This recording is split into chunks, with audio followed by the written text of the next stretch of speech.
नमस्कार, मी लतिका निंबाळकर. माझ्या चॅनलवरती तुमचं स्वागत आहे. आज मी तुम्हाला बोंबलाची चटणी बनवून दाखवणार आहे. त्यासाठी बघा सुके बोंबील घेतले होते आणि साफ करून छोटे छोटे तुकडे करून एक 10 मिनटं मी पाण्यामध्ये ठेवले होते. त्याला 2 ते 3 पाण्यानं स्वच्छ धुवून घ्यायचं, कारण ह्याला खर असते सुकल्यानंतर पण, तर असे सॉफ्ट राहतात मग चांगले. त्यासाठी मी पाण्यामध्ये भिजत घातले होते. 15 मिनटं झालेले आहेत बघा, असे भिजलेले आहेत. एकदम सुके कडक असतात हे. कढई गरम करत ठेवलेले, त्याच्यामध्ये आपण तेल टाकून घेऊया.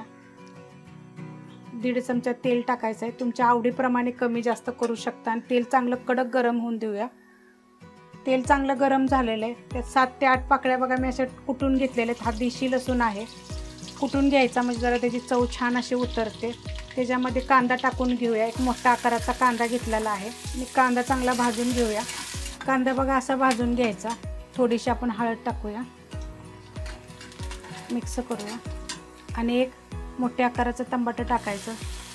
टमाट्याने ना बोंबलाच्या चटणीला चव छान येते. त्याच्यामध्ये थोडंसं आपण मीठ टाकून घेऊया, म्हणजे आपलं टमाटर ना सॉफ्ट होईल. थोडंसं टाकायचं, कारण बोंबलाला पण मीठ असतं आणि आपण परत पण थोडंसं वापरणार आहे, त्यामुळे थोडंसं मीठ टाकून घेऊया. टमाटर बघा सॉफ्ट झालेलं आहे. आता फास्ट गॅसवर आपण हे सगळं केलं होतं, तर स्लो गॅस करायचा. त्याच्यामध्ये आपण आता बाकीचं साहित्य टाकून घेऊया. 1 चमचा कांदा लसूण मसाला. तुम्ही कुठला पण मसाला वापरला तरी चालेल. तुमच्या नुसती मिरची पावडर जरी वापरली तरी चालेल. थोडासा बघा गरम मसाला पावडर. ह्याच्यामध्ये हे जे बोंबील मी 2 ते 3 पाण्यानं स्वच्छ धुवून घेतलेले आहेत बघा, किती सॉफ्ट असे झालेले आहेत. बोंबील सगळे टाकून घेऊया आपण.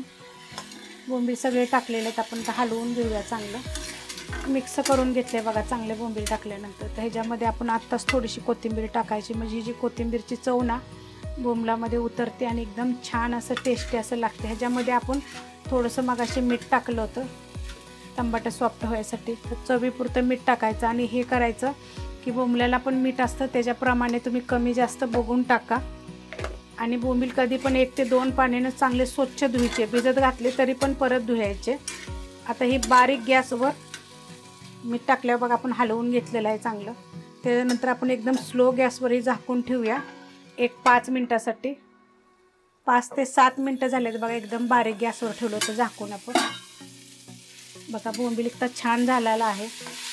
बोंबील भिजला की नाही ते छान होतं आणि ही एकदम सुक्की अशी चटणी होते याची. आणि चवीला 1 नंबर लागते. तुम्ही वरण भातावर खा, भाकरीवर खा, चपातीवर खा, एकदम छान अशी राहते. आणि ही 2 दिवस म्हटलं तरी ही बोंबलाची चटणी राहते. जर ही रेसिपी जर आवडली तर लाईक करा, सबस्क्राईब करा, कमेंट करा आणि शेअर बी करा.